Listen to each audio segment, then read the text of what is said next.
Doctor Cavallo, pese al dólar soja 2 que ha puesto en marcha el equipo económico, ¿cree que va a haber suficientes reservas en el Banco Central para evitar una devaluación? Yo creo que sí, porque el sistema que tienen para administrar el mercado cambiario les permite manejar con bastante arbitrariedad las ventas de divisas. Por supuesto, eso trae muchos inconvenientes al funcionamiento de la economía, pero con el control de cambios, con este tipo de tipos de cambios diferenciales y con trabas a las importaciones, con eso van a tirar, pienso. Pero obviamente que no resuelven ningún problema, ¿no? Las cosas siguen tan mal como venían. Lo importante es que no empeoren en el próximo año. Dado los problemas que tenemos los argentinos con el dólar y con lo que es el frente externo, ¿usted aconsejaría volver a una nueva convertibilidad? Bueno, eso es algo que hay que analizar después que se hagan una serie de reformas que son imprescindibles. Por ejemplo, en materia cambiaria, lo primero que hay que hacer es desdoblar el mercado cambiario, que los controles de cambio se apliquen nada más que a las transacciones comerciales, exportaciones, importaciones, y que todas las demás transacciones, turismo, atesoramiento, transferencias financieras, ingresos y egresos de capitales, se hagan por un mercado totalmente libre, en el cual no intervenga el Banco Central.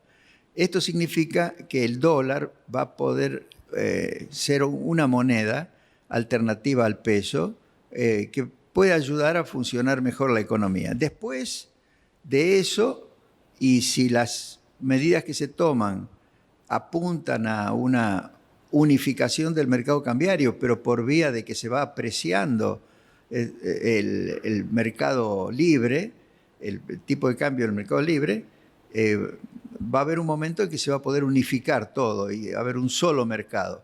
En ese momento, la cuestión va a ser cómo lograr estabilizar el precio del dólar en ese único mercado. Y uno de los mecanismos puede ser la convertibilidad.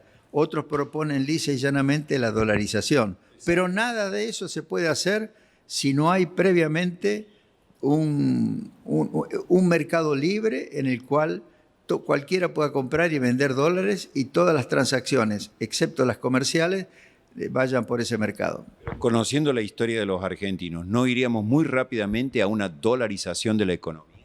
Bueno, depende de las medidas que se adopten de reforma económica y que se anuncien y el grado de credibilidad que inspiren. Por supuesto, si este gobierno intentara hacer eso, ir a una convertibilidad o a una dolarización, sería un desastre porque nadie le creería que se va a cumplir, ¿no? Pero un nuevo gobierno que tenga un plan bien diseñado y que previamente haya hecho las reformas que permitan que esta economía funcione como una economía de mercado, integrada al mundo, con un sistema de comercio libre. Bueno, todo eso es previo a pensar en una reforma monetaria como la que significa la dolarización o la convertibilidad, o simplemente un sistema bimonetario como el que tiene Perú o como el que tiene Uruguay, que también puede funcionar muy bien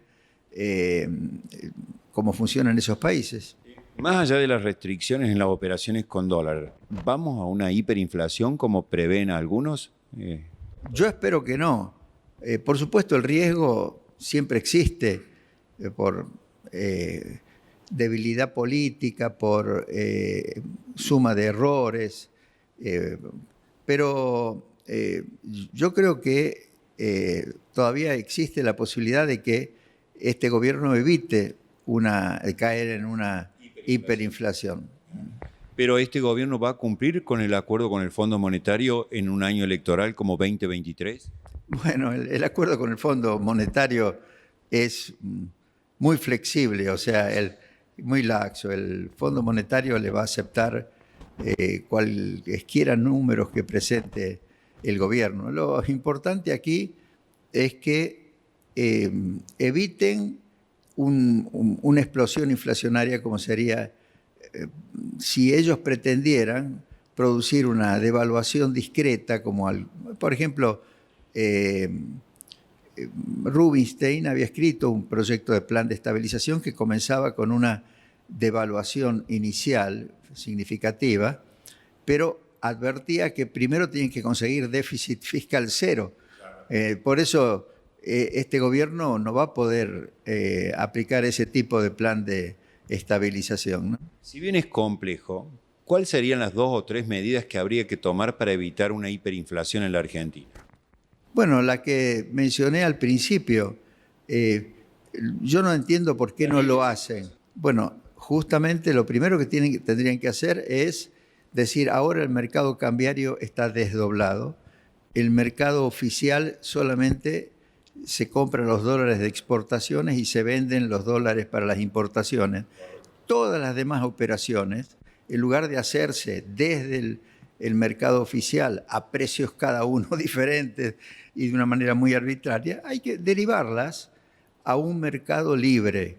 Un mercado libre significa que no interviene el Banco Central, pero tampoco aparecen regulaciones que digan este puede vender, este no puede vender. No, es totalmente libre para que cualquiera pueda vender y comprar. Una vez que funciona ese mercado libre, es más factible que se evite un salto devaluatorio en el mercado oficial. Y en esa emergencia, ¿usted aplicaría un control de precios y un control y un congelamiento de salarios? No, miren, los controles de precios y los congelamientos de salarios y todas esas medidas de intervención en los mercados de manera, diríamos, autoritaria, lo único que hacen es crear más inflación reprimida.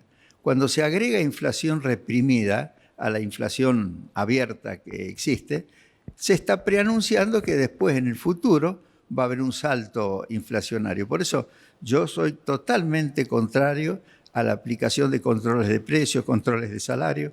Al contrario, hay que dejar que todos los precios y los salarios y todas las variables se ajusten con la mayor frecuencia posible, mensualmente, de tal forma que no se acumulen más distorsiones de las que ya existen en materia de las relaciones de precios. Es decir, que este plan de los 4 meses, digamos, con congelamientos o precios justos, etcétera, puede desembocar en abril y mayo en una situación de precios altos o de una inflación muy alta. Bueno, esos precios que van a estar reprimidos seguramente van a pegar un salto, pero no son todos los precios de la economía, ¿no? Son 1.500 productos. Yo creo que eso no sirve para nada, pero bueno, el gobierno echa manos porque quiere sugerir que va a lograr bajar la tasa de inflación al 3%. Yo creo que si logra que la inflación piso sea del 6% y que no se vaya más arriba del 6% mensual, eso va a ser una especie de triunfo para la gestión de Massa. El peligro es que, al contrario, haya un momento en que la inflación suba demasiado y entonces luego se puede espiralizar y esas son las cosas que hay que evitar. Un triunfo para la gestión de Massa, pero sin duda un golpe muy duro para quienes tienen ingresos fijos, porque un piso del 6% es muy difícil de alcanzar para jubilaciones y salarios. Sin duda, sin duda. No, el tema de la inflación sabemos que es un mecanismo que deteriora permanentemente los ingresos, sobre todo de la gente que está en la economía informal, del cuentapropista.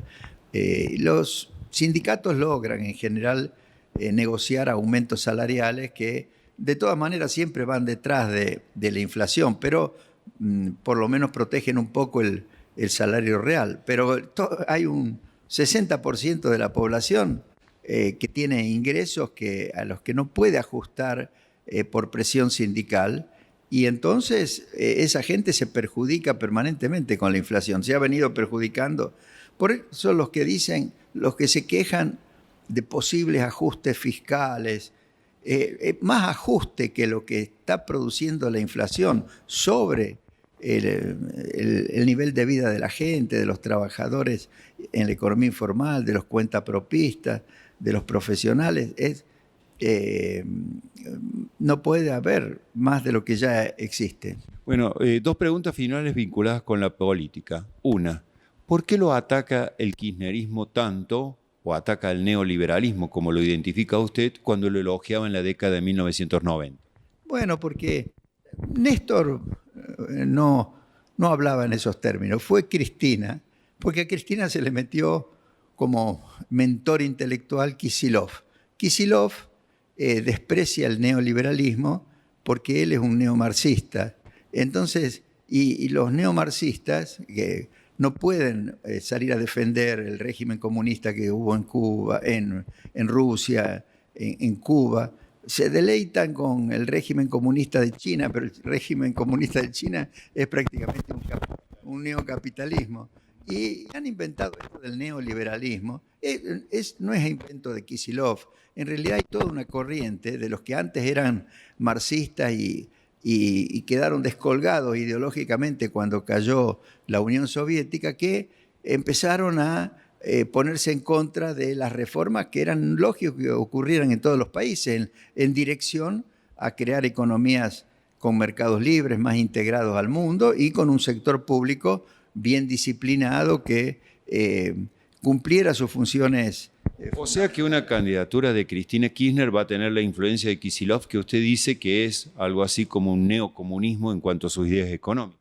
Sí, neomarxismo, ¿no? Más que neo. Sí.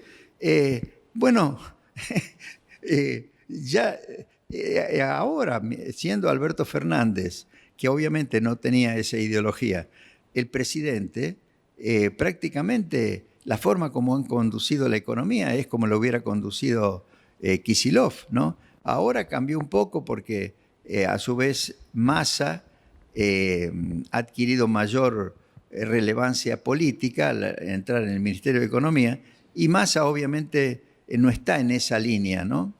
Da la impresión que Massa tiene un discurso para los empresarios y otro para la tribuna. ¿Usted confía en Massa?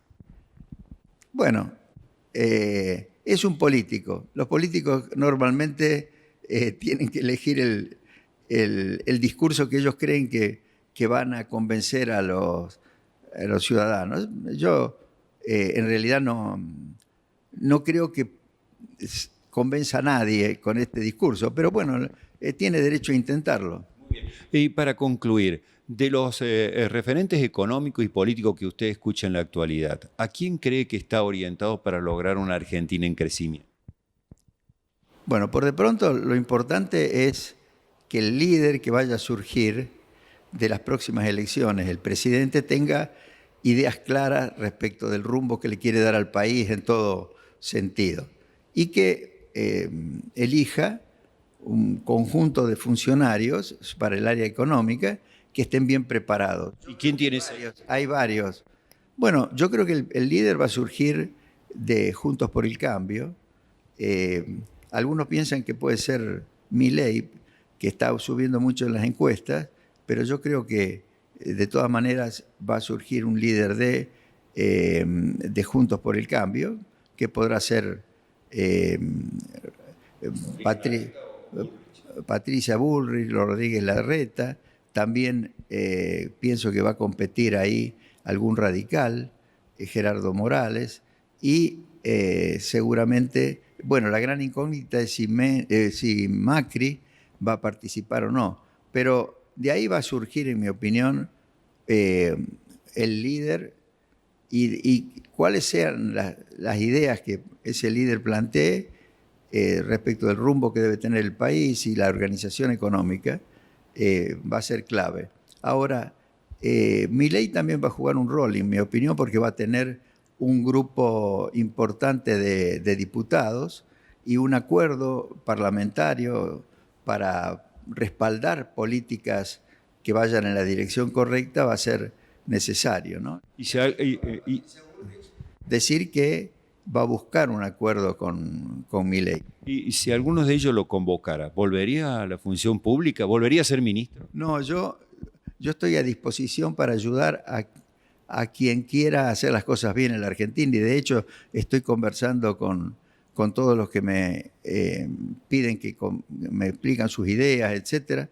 Yo creo que están trabajando bien varios equipos, uno de ellos por supuesto el liderado por Melconian aquí en la Fundación Mediterránea, pero hay otros también, y yo creo que van a estar bien preparados. Yo espero que estén bien preparados para gobernar. Si, ahora sí, está la duda de si el peronismo es capaz de desembarazarse de Cristina y de Kicillof y de esa...